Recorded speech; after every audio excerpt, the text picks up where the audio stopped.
Assalamualaikum warahmatullahi wabarakatuh, and good morning guys, and thank you for joining. My name is Muhammad Fahmi with registration number 200705009 and 8, and today I want to discuss with you social linguistics, and of course by me myself, and let's get started. Language is a social cultural geographical phenomenon. There is a deep relationship between language and society. It is in society that man acquires and uses language. When we study a language which is an abstraction of abstractions, a system of systems, we have to study its further abstractions, such as dialects, sociolects, adialects, and etc. That is why we have to keep in mind the geographical area in which this language is spoken, the culture and the society in which it is used, the speakers who use it, the listeners for whom it is used, and the purpose for which it is used. Besides the linguistic components that compose it, only then can only then only then can our study of language be completed and comprehensive. Language variation. Language can vary not only from individual to the text, but also from one subsection of speech community to another.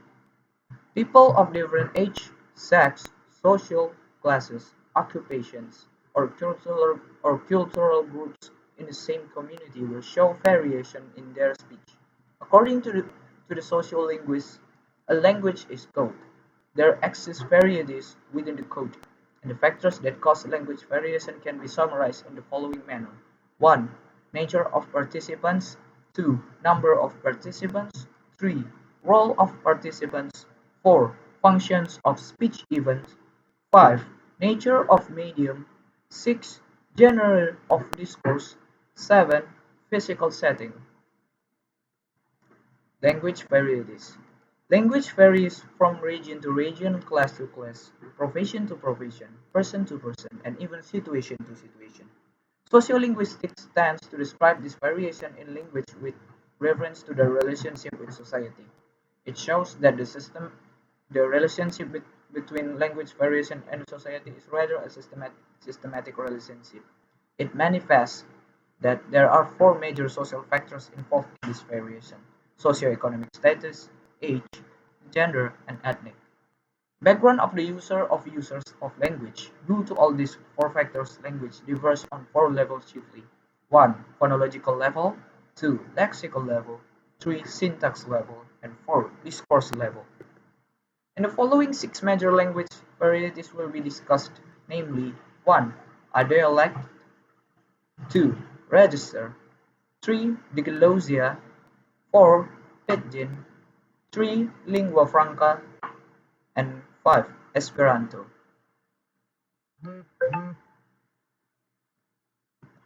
Standard language. In a country of speech community where different dialects are in use, growth of a standard form is a matter of social acceptance and sanction.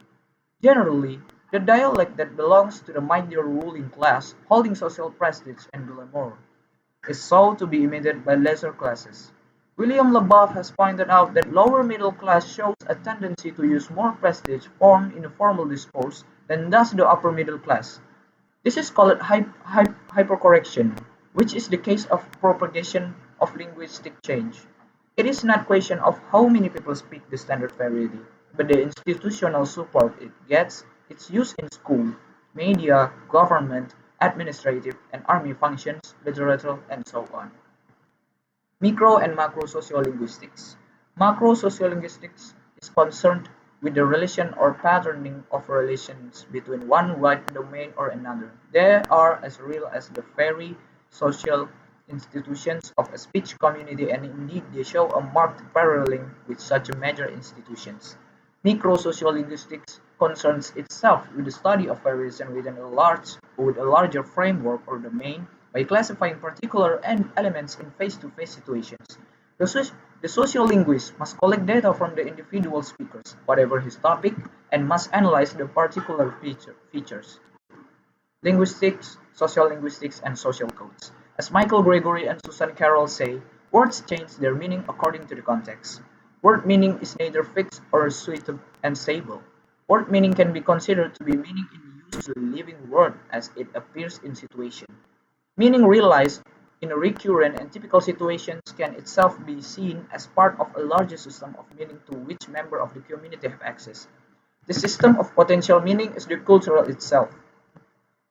When we say that language is choice, we suggest that language in use implies the selection of all possible meanings inherent in this extensive meaning system called culture.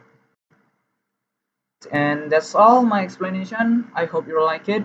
And all for all of you, thank you for watching me. And assalamualaikum warahmatullahi wabarakatuh. And goodbye.